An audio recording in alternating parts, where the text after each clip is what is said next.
Alors, bien-aimés, ce matin, en ce premier dimanche de l'année,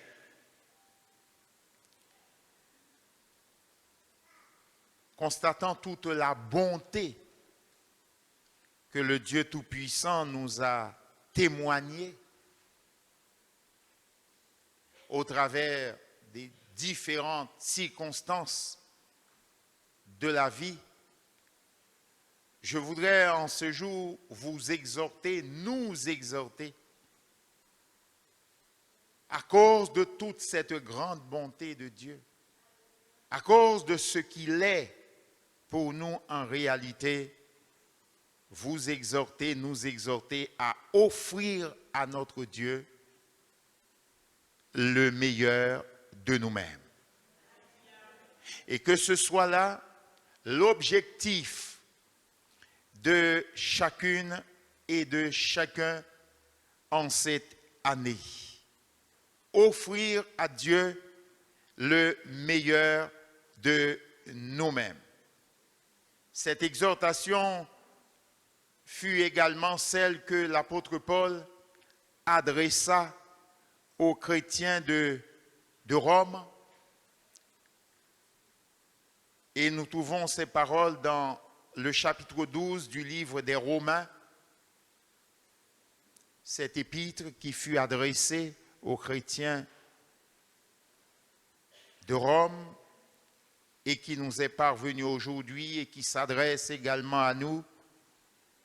Romains, le chapitre 12, verset 1er. Je vous exhorte donc, frères, et j'ajoute, sœurs, par les compassions de Dieu, à offrir vos corps comme un sacrifice vivant, saint, agréable à Dieu, ce qui sera de votre part un culte raisonnable.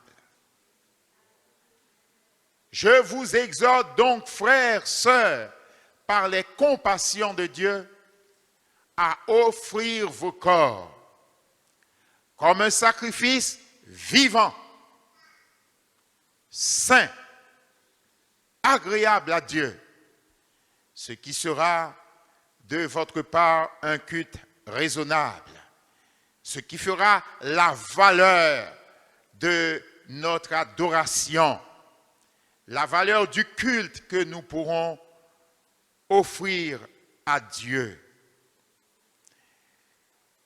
Cette même parole est également transcrite dans la Bible en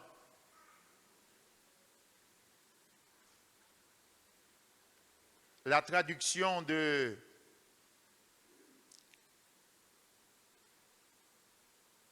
la parole de vie, la parole vivante, la traduction de la parole vivante, en ces termes, et je cite pour vous.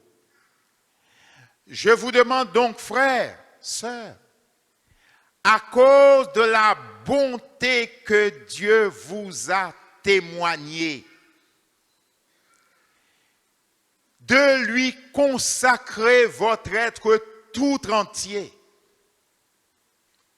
que votre corps, vos forces et toutes vos facultés soient mises à sa disposition comme une offrande vivante, sainte et qui plaise à Dieu. C'est là le culte spirituel qui a un sens, un culte logique, conforme à ce que la raison vous demande. À cause de la grande bonté que Dieu nous a témoignée. Alléluia. Qui peut déclarer que l'Éternel Dieu est bon ce matin? Oui, Seigneur, tu es bon. Alléluia. Tu as été bon pour nous. Tu es bon pour nous. Et tu seras encore bon pour nous. Nous savons que ta bonté durera toujours. Et à cause de toute cette bonté, toute cette grâce, tout cet amour que tu nous as témoigné, nous voulons aussi t'offrir le meilleur de nous-mêmes. Et c'est le titre du message que je veux partager avec vous ce matin. Offrons à notre Dieu le meilleur de nous-mêmes. Offrons donc à notre Dieu le meilleur de nous-mêmes. Que ce soit le mot d'ordre pour nous en cette année. Cette exhortation de l'apôtre Paul aux Romains est aussi pour chacun de nous, bien-aimés. Et elle résonne comme une exigence incontournable à toutes celles et à tous ceux qui veulent être utiles et agréables à Dieu. Le Saint-Esprit nous rappelle en ce tout début d'année que vous avez été rachetés à un grand prix. Ce n'est ni par de l'argent, ni par de l'or que vous avez été rachetés de vos vaines manières de vivre, que nous avons été rachetés de nos vaines manières de vivre, mais c'est par le précieux sang de Christ. Le sang de l'agneau qui a coulé, c'est le prix qu'il fallait pour que nos péchés soient pardonnés, expiés, et que nous recevions la vie de Dieu. Le Saint-Esprit rappelle que nous avons été rachetés à un grand prix, et pour cela, vous et moi, nous devons glorifier Dieu dans notre corps et dans notre esprit qui appartiennent à Dieu, selon 1 Corinthiens, le chapitre 6 et le verset 20. Car vous avez été rachetés à un grand prix, glorifiez donc Dieu dans votre corps et dans votre esprit qui appartiennent à Dieu. Bien-aimés, l'Éternel, notre Dieu, est le grand Dieu. Amen. L'Éternel, notre Dieu, est le grand Dieu. Il n'y a pas plus grand que lui. Il n'y a pas plus fort que lui. Il n'y a pas plus puissant que lui. Et il mérite tout honneur et toute gloire, puisqu'il en est le seul digne. Amen. Et frères et sœurs, je voudrais vous dire cette vérité. Je le conçois pour moi et je veux bien la partager avec vous ce matin, car cela est vrai. Frères et sœurs, Dieu n'est pas glorifié s'il n'est pas mis à la première place dans notre vie.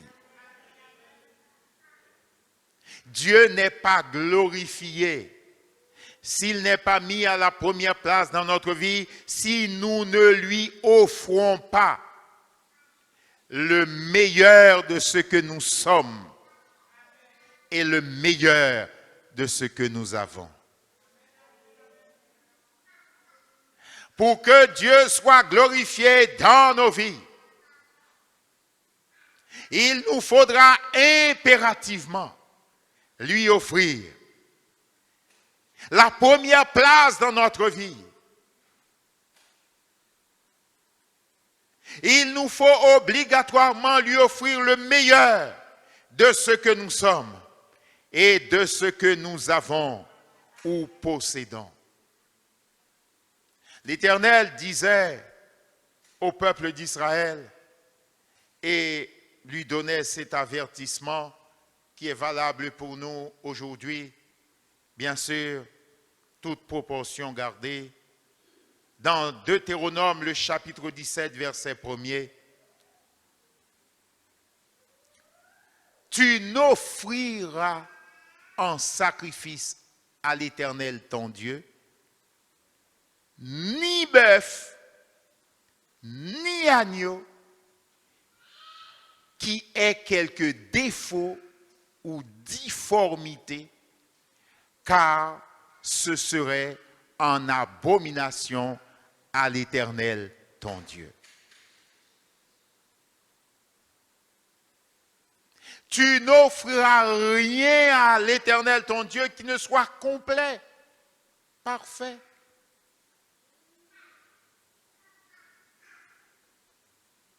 Car ce serait une abomination à Dieu, ce serait comme un mépris, un non-respect de sa divine majesté. Le peuple en était averti. Mais n'a pas pris au sérieux cet avertissement. Ainsi, l'Éternel devait revenir et adresser ses reproches à Israël dans Malachie, le chapitre 1er, versets 6 à 8.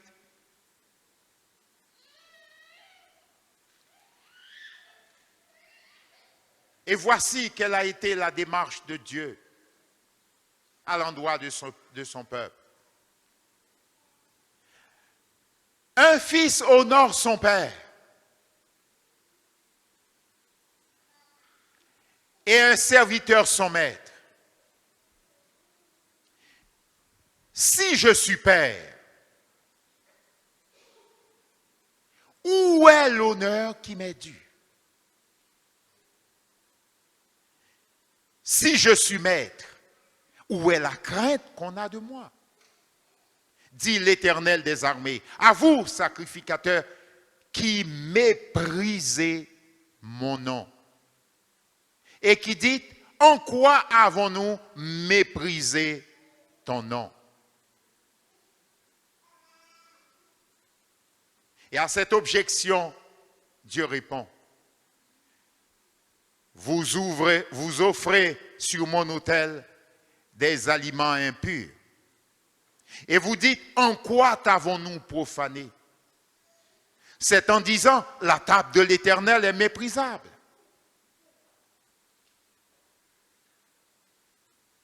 Pourquoi la table de l'Éternel serait-elle méprisable? Parce que vous avez offert des choses méprisables sur l'autel de Dieu. Quand vous offrez en sacrifice une bête aveugle, n'est-ce pas mal? Disait Dieu à son peuple. Quand vous offrez une boiteuse ou infirme, n'est-ce pas mal? Offrez-la donc à ton gouverneur. Te recevra-t-il bien? Te fera-t-il bon accueil? Dit l'Éternel des armées.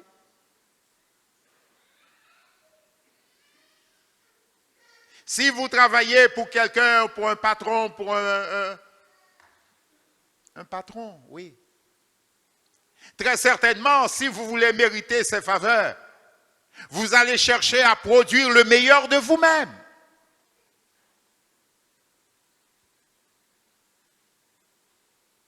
Et ce matin, le Saint-Esprit veut nous dire à vous et à moi que l'Éternel est plus qu'un patron. Alléluia. Il est le Seigneur. Amen. On va lire ces paroles dans une autre traduction pour mieux saisir la portée. Malachie, chapitre 1er, versets 6 à 8 dans la traduction de la Bible en français courant. Où il est écrit. Le Seigneur de l'univers déclare ceci aux prêtres, aux sacrificateurs. Un fils a des égards pour son père, n'est-ce pas? Un serviteur pour son maître.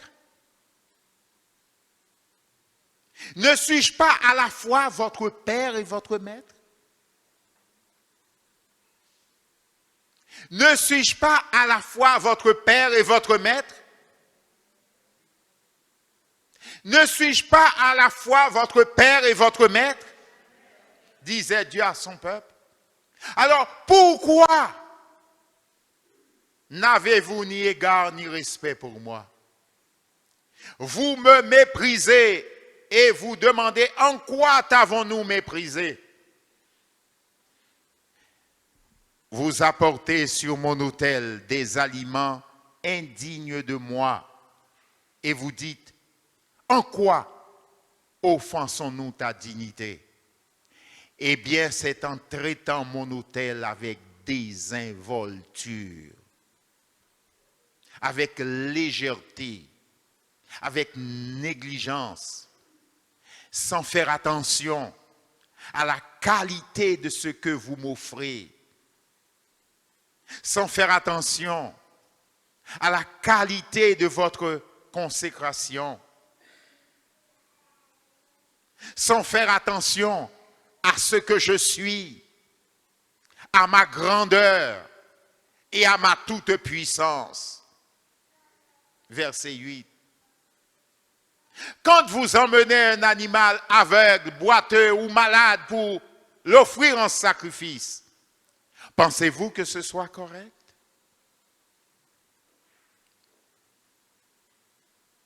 Si vous offrez un tel animal au gouverneur ou à ton patron, croyez-vous qu'il sera satisfait et prêt à vous accorder des faveurs? Je vous le demande, moi le Seigneur de l'univers.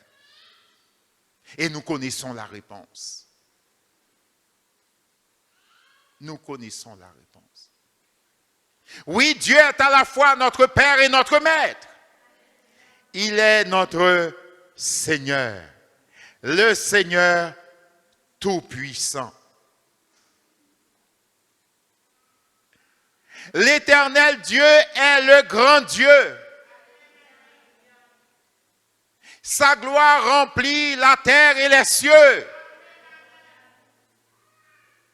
Et ce grand Dieu mérite le meilleur de vous, le meilleur de moi, le meilleur de chacun de nous. Il mérite le meilleur. Frères et sœurs, gloire à Dieu. Et ce matin, je voudrais prendre le temps de vous dire ou de vous rappeler que ce grand Dieu-là, l'Éternel, n'a que faire de nos restes ou de nos rebuts.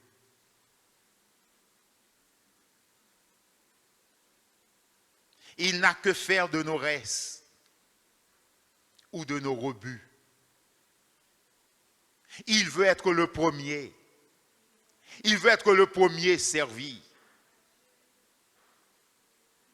Il ne veut pas que nous lui offrons, nous lui apportons ce que nous ne voulons plus ou ce que les autres ne veulent plus. Ce qui est méprisable, ce qui n'est pas honorable. Non. Il veut que vous et moi, nous puissions lui offrir un engagement de qualité, une consécration complète et entière, lui offrir le meilleur de ce que nous sommes et le meilleur de ce que nous possédons. Dieu doit avoir toujours notre préférence. Il doit avoir toujours la priorité dans notre vie, dans nos choix, dans nos décisions.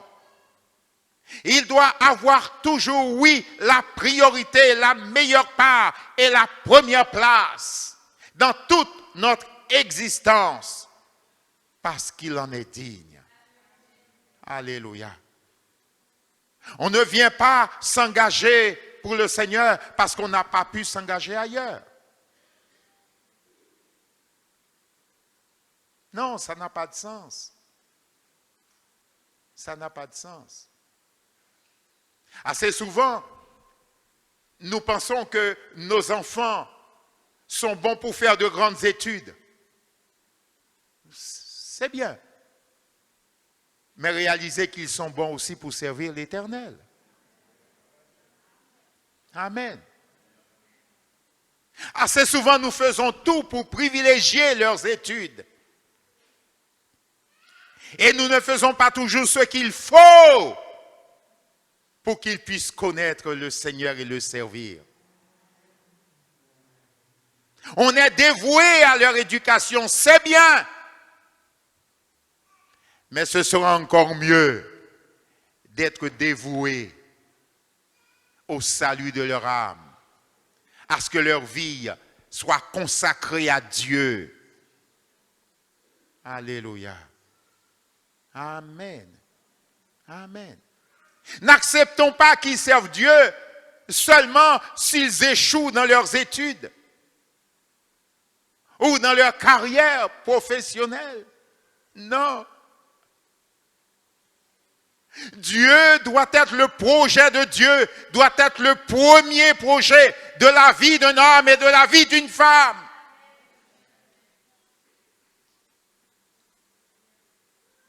Dieu n'a rien à faire du reste de nos temps, de notre temps, du reste de notre argent, du reste de notre engagement. Dieu n'a que faire de nos restes, de nos rebuts.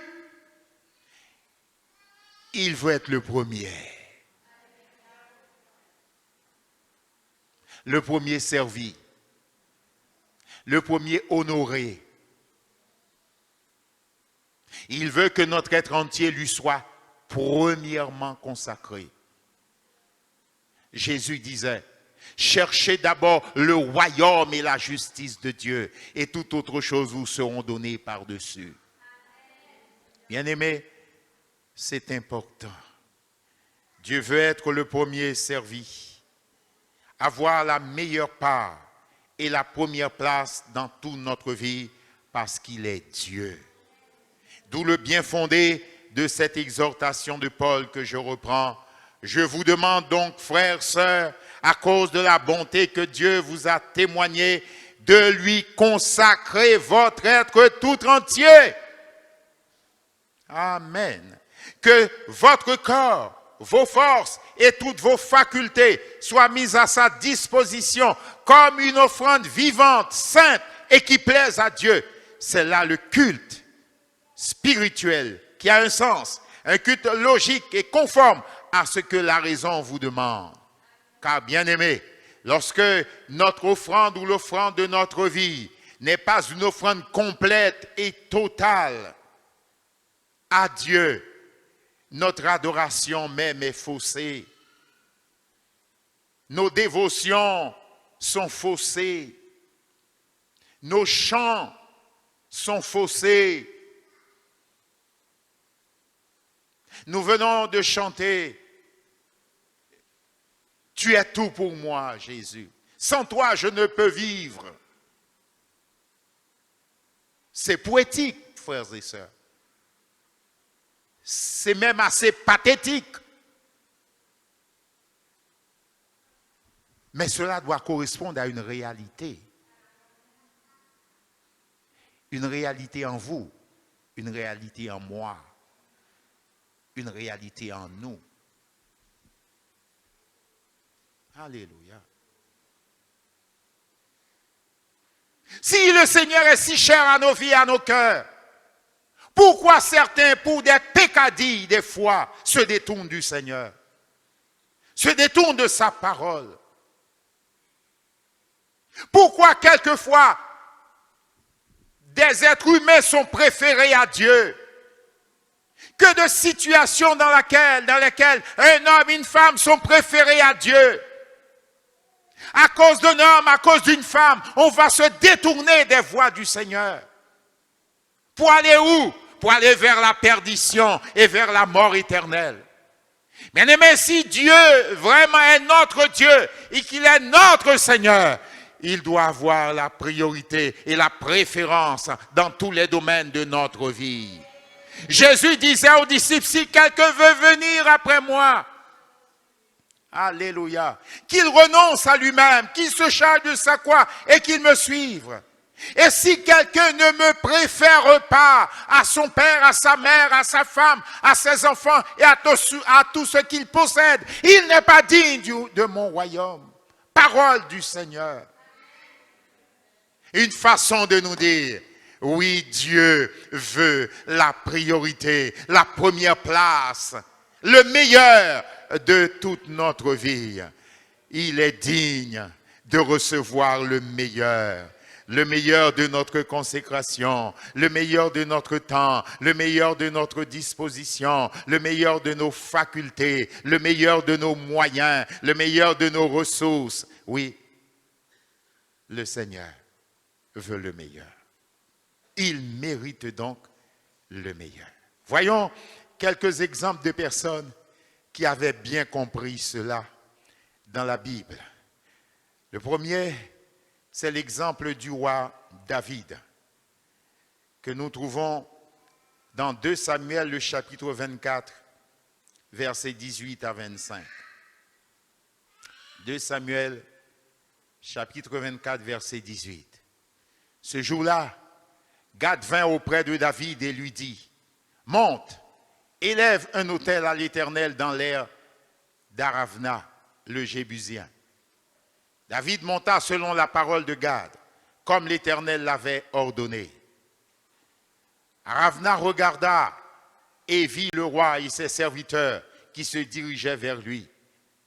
Et Aravna sortit et se prosterna devant le roi, le visage contre terre. Aravna dit, « Pourquoi, mon seigneur le roi, vient-il vers son serviteur ?»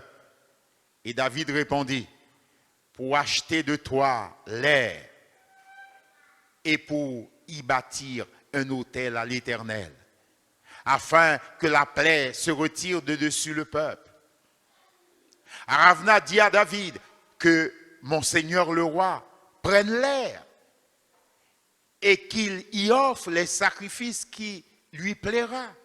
Vois, les bœufs seront pour l'holocauste et les chars avec l'attelage serviront de bois. Aravna donna le tout au roi. Et Aravna dit au roi, que l'Éternel ton Dieu te soit favorable.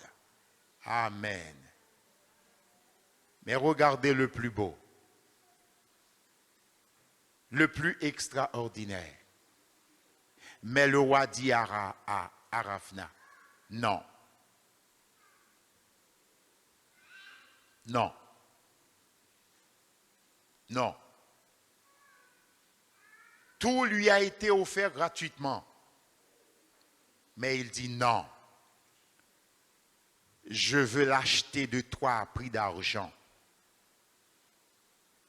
Et la raison c'était, je n'offrirai point à l'Éternel mon Dieu des holocaustes qui ne me coûtent rien. Je n'offrirai point à l'Éternel mon Dieu des holocaustes qui ne me coûtent rien. Et David acheta l'air et les bœufs pour 50 cycles d'argent. David bâtit là un autel à l'Éternel. Et il offrit des holocaustes et des sacrifices d'action de grâce. Alors, l'Éternel fut apaisé envers le pays, et la plaie se retira d'Israël. Parce que Dieu était satisfait. Alléluia. De cette dévotion, de cette position intérieure. Un homme qui refusa la facilité, mais qui préfère payer le prix qu'il fallait pour offrir à son Dieu, l'Éternel, le meilleur des sacrifices qui soient. Je ne veux rien présenter, aucun sacrifice à l'Éternel, offrir aucun sacrifice à l'Éternel qui ne me coûte rien. Frères et sœurs, cela nous enseigne à vous et à moi que pour plaire à Dieu, il y aura toujours un prix à payer. Il y aura toujours un prix à payer. Pour vivre pour Dieu, il y aura toujours un prix à payer. Pour se consacrer à l'Éternel, il y aura toujours un prix à payer. On peut accepter de payer le prix, comme David, comme on peut refuser de payer le prix. Mais pour être agréable à Dieu, pour lui être entièrement consacré, il y aura toujours un prix à payer. Alléluia. Et bien aimés, en cette année qui s'ouvre devant vous, sachez que vous aurez des prix à payer. Ah, vous ne répondez pas. Vous aurez des prix à payer. Ne serait-ce que pour vous discipliner à lire quotidiennement la Bible. Il y aura un prix à payer. Il y aura un prix à payer. Il y a un prix à payer, bien aimé. Il y a un prix à payer. Ne serait-ce que pour trouver du temps. Pour vous adonner à la prière, à la recherche de Dieu, à la recherche de la présence de Dieu. Vous allez vite remarquer qu'il faut payer un prix. Qu'il y a une facture à payer, frères et sœurs.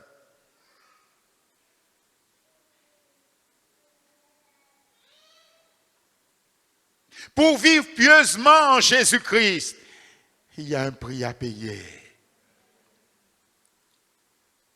Pour repousser le péché, repousser le mal et rester dans la parole du Seigneur, dans l'obéissance à Dieu, il y aura un prix à payer.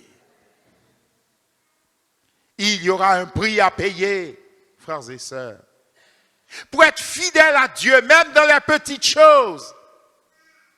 Pour être fidèle au rassemblement, aux convocations de votre communauté, de l'Église, chaque semaine, semaine après semaine, mois après mois, il y aura un prix à payer. Il y a tellement de choses pour concurrencer Dieu dans notre vie. C'est pourquoi vous et moi, nous devons être toujours prêts à donner la priorité à Dieu dans notre vie et ne pas nous contenter à lui donner ce qui reste. Mais au contraire, à lui donner la première part, à lui donner la priorité dans notre vie, à lui offrir le meilleur de nous-mêmes, quel que soit le prix à payer. Un holocauste, c'est un sacrifice consumé par le feu, entièrement consumé par le feu. Un sacrifice entièrement consumé par le feu, où il ne reste rien, tout est consumé pour faire monter un parfum de bonne odeur, agréable à l'Éternel. Tout est consumé. Il n'y a rien pour l'homme. Tout est à Dieu. Alléluia. Gloire à Dieu. Il y a d'autres sacrifices où les sacrificateurs avaient une part. Mais un holocauste devait être entièrement consumé par le feu.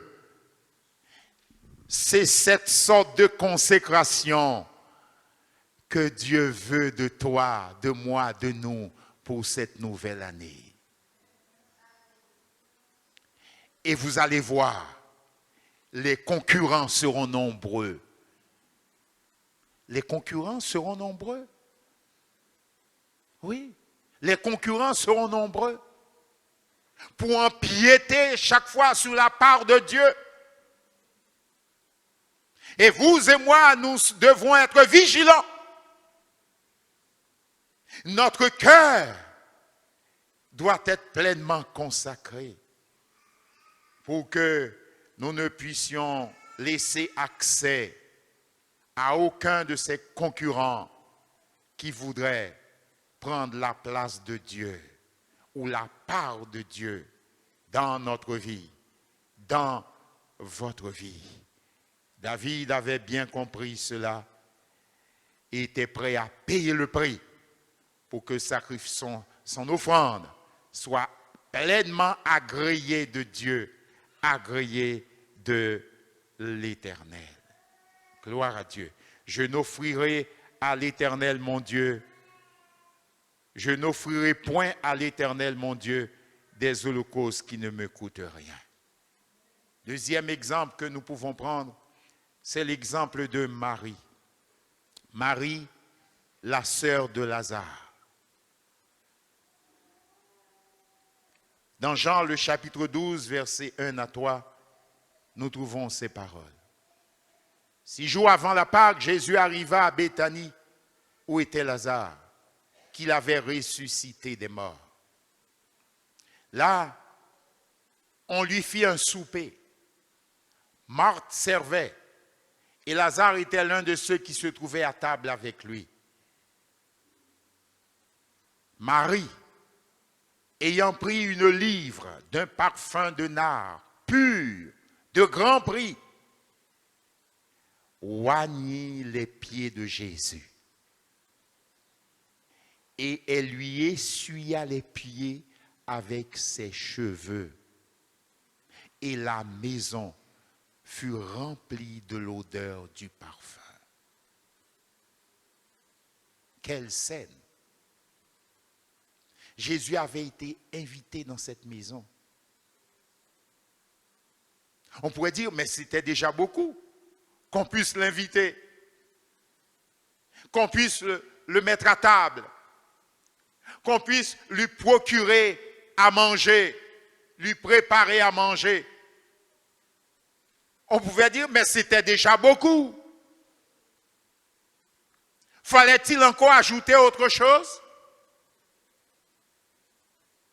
Comme quelquefois l'ennemi vient nous dire, mais c'est déjà beaucoup ce que tu fais. C'est déjà beaucoup ce que tu fais. Tu as donné ta vie à Jésus, tu t'es repenti, tu es passé par les eaux du baptême. C'est déjà beaucoup ce que tu fais. Qu'est-ce que tu veux encore aller chercher d'autre? Pourquoi tu veux encore chercher à ajouter autre chose? Mais Marie n'avait pas raisonné de cette façon-là.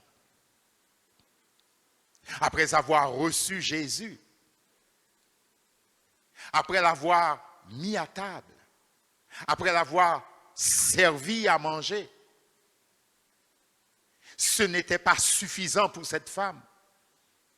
Parce que son désir au plus profond d'elle-même, c'était de pouvoir offrir à Jésus le meilleur d'elle-même, de tout ce qu'elle avait, de ce qu'elle possédait. Alors c'est pourquoi elle est allée chercher ce vase de parfum, de nard, pur, de grand prix. Certainement c'était là toutes ses économies. Ce parfum a été estimé à 300 deniers. 300 deniers représentaient presque une année de salaire d'un ouvrier moyen de l'époque. Presque une année de salaire d'un ouvrier moyen. Certainement, c'était là toutes ses économies, toutes ses richesses en tant que femme. Mais son amour pour Jésus était si grand. Son attachement au Seigneur était si grand que même après l'avoir reçu dans sa maison, après lui avoir préparé à manger, après l'avoir mis à table, il manquait quelque chose. Car jusqu'ici pour elle, elle n'avait pas encore donné le meilleur d'elle-même. Elle n'avait pas encore offert le meilleur d'elle-même. Alors elle se souvint qu'elle avait là ce parfum de grand prix qui représentait sa petite fortune, sa petite richesse. Alors elle est allée chercher pour le répandre aux pieds du Seigneur. Quelle humilité, pour le répandre aux pieds du Seigneur. Et pour essuyer les pieds du Seigneur de ses propres cheveux. Comme pour dire, Seigneur, c'est toi qui es quelqu'un. C'est toi qui as de la valeur. Et moi, je ne peux avoir de la valeur qu'au travers de toi. Ma vie n'a de la valeur qu'au travers de toi. Alors, je suis prêt à tout offrir, à tout déposer à tes pieds, en sorte que tu sois glorifié. Et Jésus était réjoui, parce que pour elle, cette femme le préparait à accomplir le dessein de son Père. Pour Jésus, cette femme le préparait déjà pour sa sépulture, parce qu'il devait livrer sa vie pour vous et pour moi. Cette femme a contribué à ce que, en lui, en Jésus, tout le dessein de Dieu soit accompli. Quelle grâce, alléluia, quelle grâce de pouvoir, par notre consécration, participer à la réalisation des desseins de Dieu, des desseins du Seigneur. Amen. Gloire à Dieu, soit dans notre propre vie ou soit dans la vie de quelqu'un d'autre. Mais de contribuer, de participer à la réalisation du plan et du dessein de Dieu. Quelle grâce! Béni soit le nom du Seigneur. Et des personnes qui étaient là ont crié au scandale, mais quel gaspillage! Ne pourrait pas-on vendre ce parfum et en donner le produit aux pauvres? Quel gaspillage! Bien-aimés, il y a certaines personnes qui ne comprendront jamais votre pleine et entière consécration à Dieu. Oui, qui trouveront toujours que vous faites du zèle, qui trouveront toujours que vous faites trop et que ce n'est pas la peine, ou j'ai fait assez, ou pas j'en fin fait. Depuis porte à l'église là ouvert ou premier. Oui, c'est notre engagement. C'est notre consécration. Alléluia. Depuis lever, depuis jour levé, ou à donc bip, bip, bip, bip. Oui, mais c'est notre consécration. C'est notre consécration. Depuis un petit temps où j'ai fermé en chambre là, Seigneur, Seigneur, Seigneur, Seigneur. Oui, mais c'est notre consécration.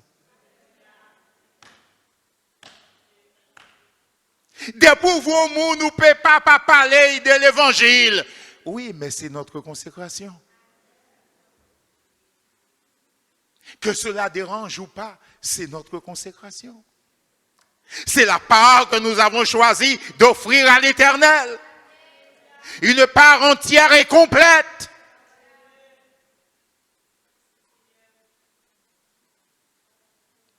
Certaines personnes assistant à la scène ont crié au scandale, quel gaspillage! Oh non, avec Dieu, notre vie ne sera jamais un gaspillage.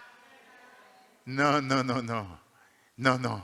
Mais avec Dieu et en Dieu, notre vie sera toujours un investissement.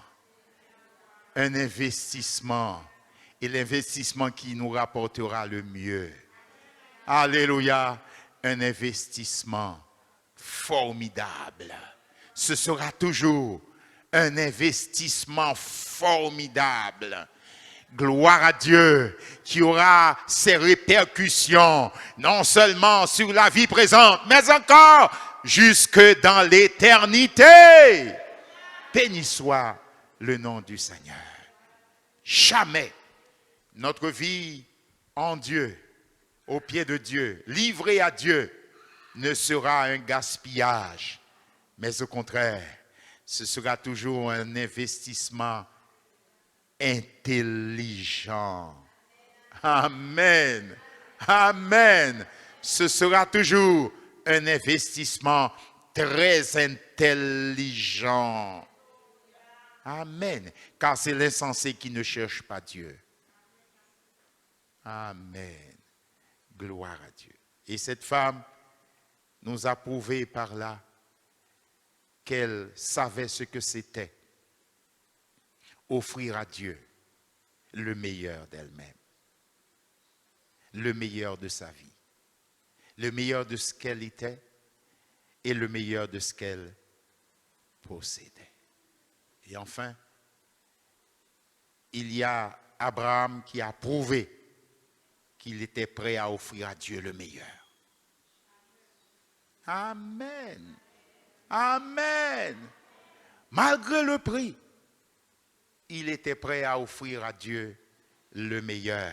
Dans Genèse, le chapitre 22, versets 1 à 3, nous avons ces paroles. Après ces choses, Dieu mit Abraham à l'épreuve et lui dit, Abraham, il répondit, me voici.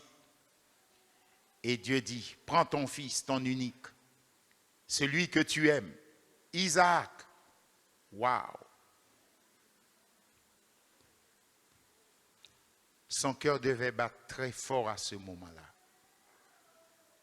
Va au pays de Morija et là, offre-le en holocauste sur l'une des montagnes que je te dirai. Abraham se leva de bon matin, sella son âne et prit avec lui 2 serviteurs et son fils Isaac. Il fendit le bois pour l'holocauste et partit pour aller au lieu que Dieu lui avait dit. Je vous laisse réfléchir un peu. Je vous laisse réfléchir un peu. Ce que cela pouvait représenter pour cet homme. Et le voyage a duré plusieurs jours.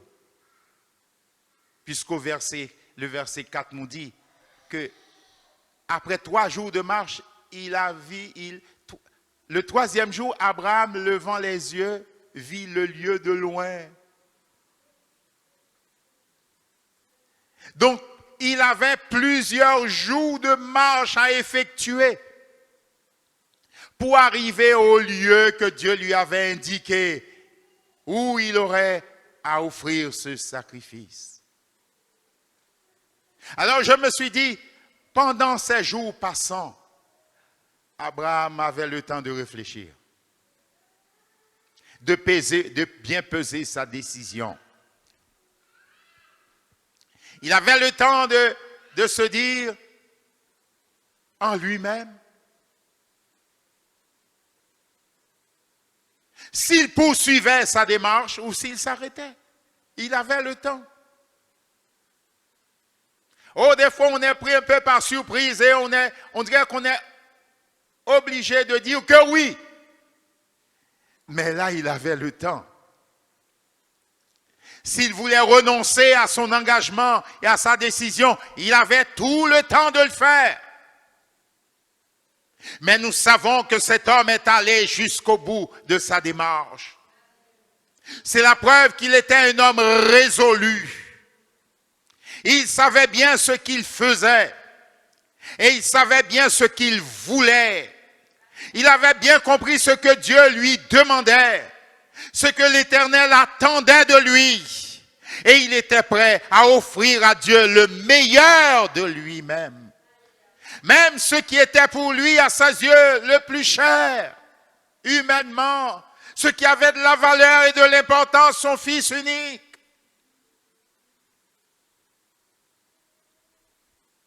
Mais il était prêt à tout offrir à Dieu et à ne rien refuser à Dieu. À ne rien refuser à Dieu. Bien-aimé, en tant que pasteur, j'ai déjà vu tellement d'agitation. Et je comprends, cela est humain. Des personnes devant prendre une décision. Une décision pour obéir à la parole de Dieu. Une décision pour plaire à Dieu. Une décision pour changer de vie. Une décision pour laisser des habitudes qui compromettent leur vie.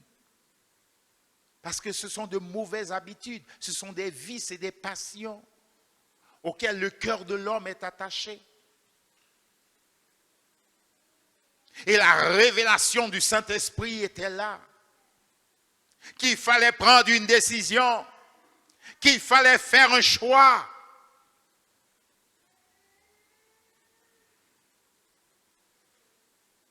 Et j'ai vu des hésitations. Je les comprends. Parce qu'on reste humain.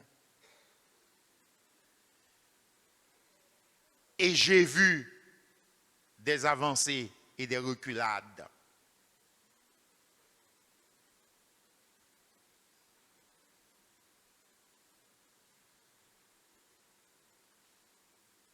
J'ai vu tout ça. Mais en voyant tout ça, cela m'a servi à moi pour dire, Joseph, tu dois savoir ce que tu fais et toi, tu dois savoir ce que tu veux. Tu dois véritablement savoir en qui tu as cru. Tu dois savoir ce que Dieu attend de toi. Tu dois savoir l'engagement et la consécration que Dieu attend de toi.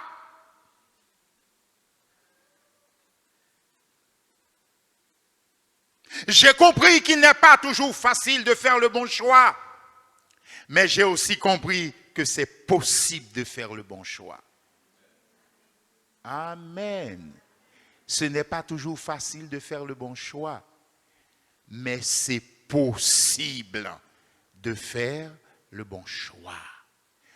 Lorsqu'on réalise tout l'amour que Dieu nous a témoigné en Christ. Le Saint-Esprit nous encourage à avancer. Alléluia. Amen. Si Dieu n'a pas hésité à livrer son propre Fils pour nous sauver, délivrer du péché, alors nous pouvons lui offrir en retour le meilleur de nous-mêmes. Le meilleur de notre vie. Et surtout, ces projets pour nous sont des projets de vie. Amen. Amen. Parce qu'il est venu pour que ces brebis aient la vie et qu'elle est en abondance. Le projet de Dieu pour vous et pour moi, c'est un projet de vie. Alléluia. Et en cette année nouvelle, Dieu a pour vous comme pour moi des projets de vie.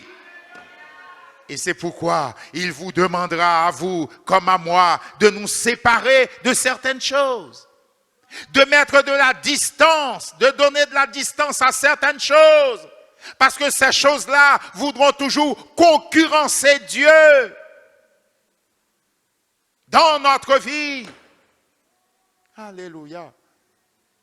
Pour notre bien, acceptons de vivre cette année une pleine consécration à Dieu.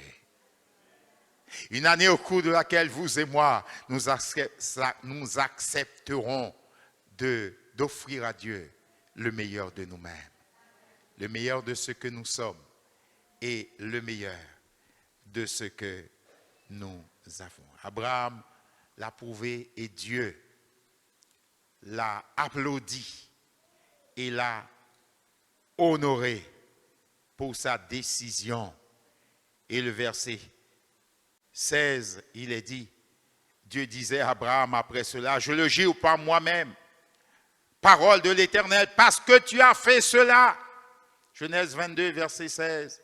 Parce que tu as fait cela et que tu n'as pas refusé ton fils, ton unique. Tu as fait cela. Tu es allé jusqu'au bout. Prêt à m'offrir le meilleur. Parce que tu as fait cela. Et que tu n'as pas refusé ton fils unique. Verset 17, je te bénirai. Et je multiplierai ta postérité. Comme les étoiles du ciel et comme le sable qui est sur le bord de la mer. Et ta postérité possédera la porte de ses ennemis. Parce que tu as fait cela, tu auras la victoire. Tu connaîtras la délivrance. Tes ennemis tomberont devant toi parce que tu as fait cela, parce que tu as accepté de m'offrir et de me donner le meilleur. Alors, parce que tu as fait cela, je te donnerai aussi la victoire. Je te ferai connaître la complète délivrance et tes ennemis tomberont devant toi. Alléluia. Tu seras plus que vainqueur. Bien-aimé, lorsque tout est offert à Dieu, eh bien, il n'y a rien à offrir quiconque d'autre. Amen. Amen. Amen. Lorsque tout est offert, est déjà offert à Dieu, il n'y a pour rien à offrir à quiconque d'autre. Je parle dans le domaine spirituel de notre consécration, de notre dévotion à Dieu. Alléluia. Et je termine en disant et en soulignant, frères et sœurs, et cela est vrai, que le meilleur ne s'exprime pas toujours dans la quantité. Le meilleur s'exprime particulièrement dans la qualité. Et c'est Jésus qui nous l'a enseigné. Un jour, Jésus, entrant dans le temple, a pris plaisir de se placer à proximité du tronc. Le tronc, c'est la boîte où les gens déposaient leur offrande, leur argent pour le temple, pour le service du temple. Et Jésus a constaté qu'il y avait beaucoup de personnes qui mettaient beaucoup. Parce qu'ils avaient beaucoup. Et que ce qu'ils mettaient dans le tronc ne les dérangeait nullement. Parce que c'était de leur superflu. Ça n'allait avoir aucune incidence sur le fin de mois, sur les factures éventuelles à payer. Cela n'allait avoir aucune incidence sur tout cela parce qu'ils y mettaient de leur superflu. Cela ne dérangeait nullement. Mais Jésus a aussi remarqué une pauvre veuve qui, elle, n'avait pas grand-chose et qui déposait dans le tronc 2 petites pièces, l'équivalent d'un sou. Et Jésus d'appelé les disciples pour lui dire, je vous dis en vérité, cette pauvre veuve a mis plus que tous les autres. Waouh! Elle a mis plus que tous les autres. Pourquoi? Car c'est de leur superflu que tous ceux-là ont mis des offrandes dans le tronc. Mais elle a mis de son nécessaire. Tout ce qu'elle avait pour vivre.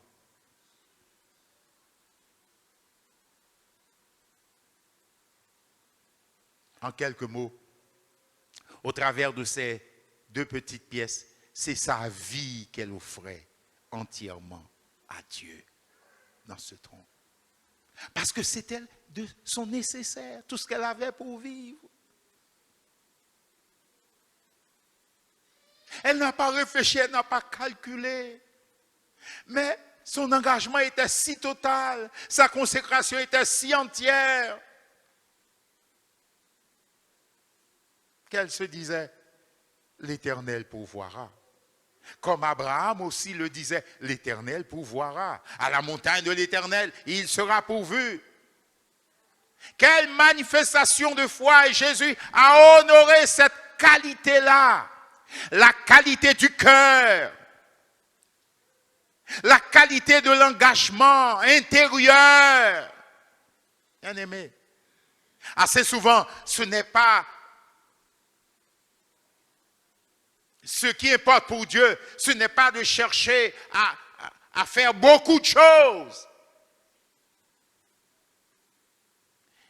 Mais ce que l'on fait, de le faire avec tout notre cœur, avec toute notre consécration, avec sainteté, alléluia, avec obéissance, avec humilité, le faire pleinement et entièrement. Là où Dieu ne verra pas la quantité, il verra toujours la qualité. Alléluia. Gloire à Dieu. J'ai visité le travail d'un groupe qui est en train de se constituer en vue de former une chorale dans l'assemblée. Je les ai encouragés en leur disant, je vous encourage. Parce que vous voulez chercher à vous former. Pourquoi? Pour offrir à Dieu le meilleur. car notre Dieu mérite l'excellence. Amen. Notre Dieu mérite l'excellence. Bien-aimés, si ça fait des années que nous marchons avec le Seigneur, mais vous et moi, nous devons nous appliquer à marcher de progrès en progrès. De progrès en progrès. Frères et sœurs. Car notre Dieu mérite le meilleur et l'excellence. Amen. Je ne sais pas si j'y arrive toujours, mais en tant que prédicateur, j'ai toujours cherché à offrir le meilleur. Parce que ce que je fais, je le fais d'abord pour le Seigneur, pour sa gloire, pour son honneur. À offrir le meilleur de moi-même, de mon service, de mon ministère. Oui, Dieu nous appelle à offrir le meilleur. Quel que soit ce que le prix que cela peut nous coûter. Bien-aimés, en cette nouvelle année, vous et moi, engageons-nous à offrir au Seigneur le meilleur. Le meilleur de notre vie, le meilleur de notre temps, le meilleur de notre disponibilité, le meilleur de notre engagement. N'envisage pas les choses de Dieu seulement quand on n'a pas autre chose à faire. Non, Dieu doit avoir sa place prioritaire dans notre vie, dans l'organisation de notre existence. Ce n'est pas toujours évident, mais ça doit être notre volonté propre et personnelle. On sera peut-être critiqué, mal vu, mais ce n'est pas grave. L'essentiel, c'est que Dieu soit satisfait de nous. Alléluia. C'est que le Seigneur soit satisfait de nous, bien-aimés. Bien sûr, il y aura toujours un équilibre à chercher quand on est en famille, quand on est en couple, etc. Quand on a un travail, une profession, il y aura toujours un équilibre à trouver. Mais Dieu doit garder toujours la main. Alléluia. L'Éternel doit toujours garder la main sur notre vie. Amen. Et d'une manière claire et nette. Au nom de Jésus. Alors, en cette nouvelle année, bien-aimés, engageons-nous. Engageons-nous à offrir à Dieu le meilleur. Le meilleur de notre temps. Le meilleur de nos moyens, de nos ressources. Le meilleur de nos talents. Le meilleur de notre service. Le meilleur de notre consécration. Le meilleur dans l'approche de la parole de Dieu. Le meilleur dans la prière. Le meilleur dans l'évangélisation pour le salut des âmes. Le meilleur dans le témoignage à rendre de notre Seigneur Jésus. Engageons-nous à offrir à Dieu le meilleur. Tout en sachant, frères et sœurs, que l'Éternel honore toujours ceux qui l'honorent. L'Éternel honorera toujours ceux qui l'honorent. Alors, n'ayons aucune crainte. Donnons-nous pleinement à Dieu. Alléluia. Consacrons-nous entièrement à l'Éternel. Parce qu'il est Dieu. Il est Seigneur. Et il mérite vraiment le meilleur de nous-mêmes. Qu'il en soit ainsi, mes frères et sœurs.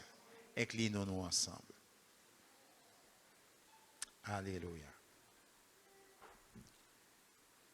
Béni soit ton nom, Seigneur. Tu es bon. Merci pour ta bonté. Merci pour ta fidélité envers nous. Merci pour ta parole que tu nous as donnée en ce jour. Un appel à la consécration pleine et entière. À t'offrir, Seigneur, à mettre sur ton autel le meilleur de nous-mêmes. En sorte que tu sois glorifié et qu'en retour nous soyons bénis. Ô Éternel. Viens nous aider, car tu connais nos faiblesses. Et tu connais dans notre vie tous ceux qui voudraient te concurrencer. Concurrencer Dieu. Concurrencer le Seigneur dans notre vie. Mais au nom de l'Éternel, nous voulons les tailler en pièces. Alléluia. pour rester une vie, une âme consacrée à Dieu, donnant et offrant le meilleur de nous-mêmes à celui qui nous a sauvés. Vivre non plus pour nous-mêmes, mais pour celui qui est mort et ressuscité pour nous. Seigneur, aide-nous s'il te plaît. Nous savons que c'est un challenge, un grand défi devant nous en cette nouvelle année. Mais avec toi, nous ferons des exploits. Avec toi, nous y arriverons. Avec toi, nous triompherons. Parce que c'est là notre désir. Frère, engage-toi avec le Seigneur pour une nouvelle consécration. Alléluia. Pour une nouvelle. Alléluia. Alléluia. Alléluia. Alléluia. Un nouveau positionnement en Christ. Nouvelle démarche dans la foi. Sœur, engage-toi. Engage-toi. Engage-toi. Le Seigneur aime les hommes, les femmes qui s'engagent. Gloire à Dieu. Et qui ont des objectifs pour leur vie. Béni soit ton nom, Seigneur. Frère, engage-toi. Sœur, engage-toi. Engageons-nous à offrir à l'Éternel notre Dieu, à offrir à Jésus notre Sauveur le meilleur de nous-mêmes. Alléluia. À vaincre les adversaires, à renverser les ennemis. Alléluia. Et à ne laisser ni rien, ni personne retenir la part de Dieu. Béni soit le nom du Seigneur. Viens, Seigneur. Viens encourager nos cœurs et nos âmes. Par la puissance du Saint-Esprit. Nous désirons que cette année soit pour nous une année de victoire. Elle ne sera pas exempte de combat, mais tu peux nous assurer la victoire et la délivrance. Alors nos yeux sont sur toi, dans une pleine consécration, un plein engagement. Oh, aide-nous, Seigneur, car c'est là notre désir. Tu as aidé Abraham, tu peux nous aider. Tu as aidé David, tu peux nous aider. Tu as aidé Marie, tu peux nous aider. Aide-nous, Seigneur. Nous t'en supplions. Aide ton peuple. Aide-nous, Seigneur. Aide-nous, s'il te plaît, à être plus que vainqueurs, à relever les défis et à pouvoir avancer en toute constance tous les jours de cette année qui se trouve devant nous. À toi la gloire, Seigneur. Tu es notre paix. Tu es notre joie. Tu es notre victoire. Tu es notre délivrance. À toi soit la gloire, Seigneur. À toi soit la louange. À toi soit l'honneur. Dès maintenant et pour toujours. Nous le savons, tu viens bientôt. Alors le temps est accompli. À toi la gloire, Seigneur. Pour toujours. Au nom de Jésus-Christ. Amen. Amen. Amen.